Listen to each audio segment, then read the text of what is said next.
hangat dari kelompok 7. Kesempatan kali ini kami akan menyajikan podcast penerapan nilai-nilai Pancasila dalam relasi lintas agama di dunia industri lapangan kerja, mata kuliah Pancasila PJH 1195. Sebelumnya, izinkan kami memperkenalkan anggota-anggota kelompok kami. Astafi Nelika, Fasya Fitri Amalia, Filius, Muhammad Zahran Albi, Triandari Restu Intan P, Yosua Immanuel Santoso. Selamat menyaksikan.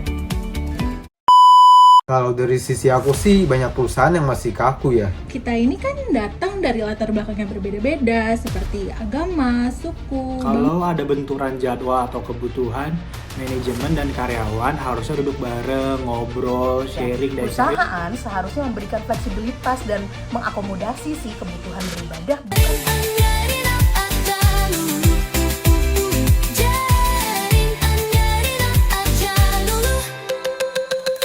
Halo semuanya, kenalin aku Afi. Hai, hari ini aku sama rekanku Filius, kita bakal ngobrol santai bareng kalian tentang sesuatu yang sebenarnya sering banget terjadi tapi jarang banget nih buat dibicarain, yaitu temanya tentang gimana sih sebenarnya keberagaman agama dan ibadah itu berjalan di kantor kita. Bener banget Vi, karena kan kadang ibadah dianggap sebagai urusan pribadi ya, tapi nyatanya ini bisa berdampak langsung ke hak dan suasana kerja kita juga loh. Makanya podcast kita hari ini kita kasih judul Kerja ditambah ibadah sama dengan dosa, kantor kok jadi Tuhan. Nah, makanya kita undang teman-teman dari latar belakang yang berbeda untuk ngobrol soal ini. Ada Trian dari industri kreatif, Yosua dari properti. Halo Yosua, halo Trian dari. Ada Albi juga nih. Hai Albi. Halo. Albi ini sang pejuang udara dan juga ada Fasya yang punya pengalaman menarik juga. Jadi hari ini kita bakal kupas tuntas dari sisi kemanusiaan, keadilan, sampai dengan empati. Oke deh, gak usah lama-lama, langsung kita ke intinya ya. Ada isu yang sempat viral April lalu soal karyawan yang gajinya dipotong gara-gara izin sholat Jumat. Fasya, menurut kamu gimana sih seharusnya perusahaan menyikapi masalah kayak gini? Wah, itu contoh nyata yang bikin kita mikir banget gak sih? Seharusnya perusahaan tuh bisa sadar kalau ibadah tuh bukan beban, tapi hak dasar yang harus kita miliki. Sholat Jumat kan cuma sebentar. Kalau tidak dihargai seperti itu, dampaknya bisa panjang buat nggak semangat kerja dan rasa keadilan. Oke, itu menarik banget. Sekarang aku mau dengar pendapatnya Yosua nih. Yos, dari sisi kamu yang kerja di bidang properti dan pengembangan, gimana sih sebenarnya kondisi di lapangan? Apa biasanya udah ada sistem yang memudahkan karyawan untuk beribadah atau gimana nih? Kalau dari sisi aku sih banyak perusahaan yang masih kaku ya. Jadwal dan kebijakan fleksibel juga masih minim. Apalagi untuk minoritas. Harusnya ada ruang diskusi ya, supaya solusi yang diambil dapat adil dan bukan sekedar aturan kaku yang merugikan. Nah, aku setuju banget. Harusnya ada ruang diskusi sih, dan berbicara soal diskusi dan juga solusi nih, kita hari ini lagi ngomongin hal itu. Aku mau tahu pandangan dari sisi leadershipnya Triandari. Gimana nih? Boleh dong di-share Triandari. Nah, bener banget, diskusi itu penting banget dalam kepemimpinan. Tapi yang tidak bisa dilupakan juga untuk kita terus bisa mengikuti aturan yang ada. Karena dalam kasus yang viral itu ya, sebenarnya payung hukumnya itu sudah ada di Indonesia untuk melindungi hak beribadah karyawan.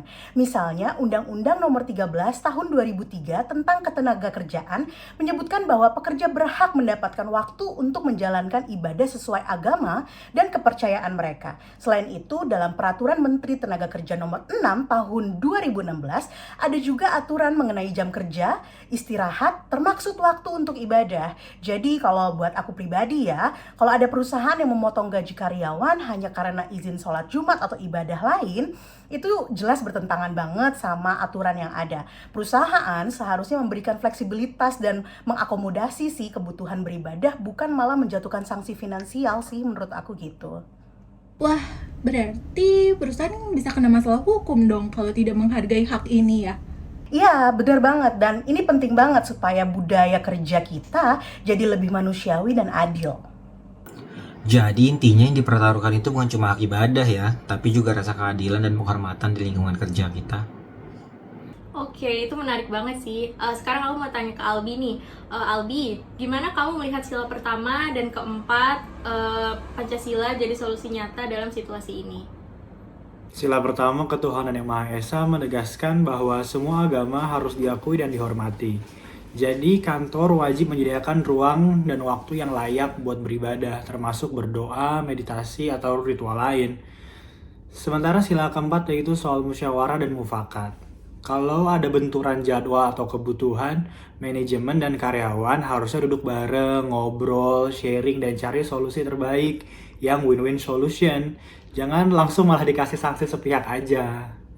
Iya tuh, betul banget. Jadi komunikasi dan keterbukaan itu kunci supaya toleransi bukan cuma slogan kosong, tapi beneran hidup juga. Oke, sekarang kita ke Fasya ya.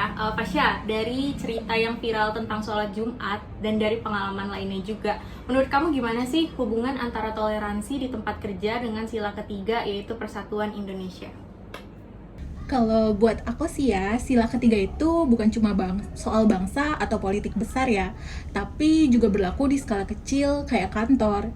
Kita ini kan datang dari latar belakang yang berbeda-beda, seperti agama, suku, bangsa, dan kebiasaan. Nah, kalau di tempat kerja kita sudah saling menghargai, memberikan ruang untuk ibadah, itu sudah bentuk nyata dari persatuan juga loh.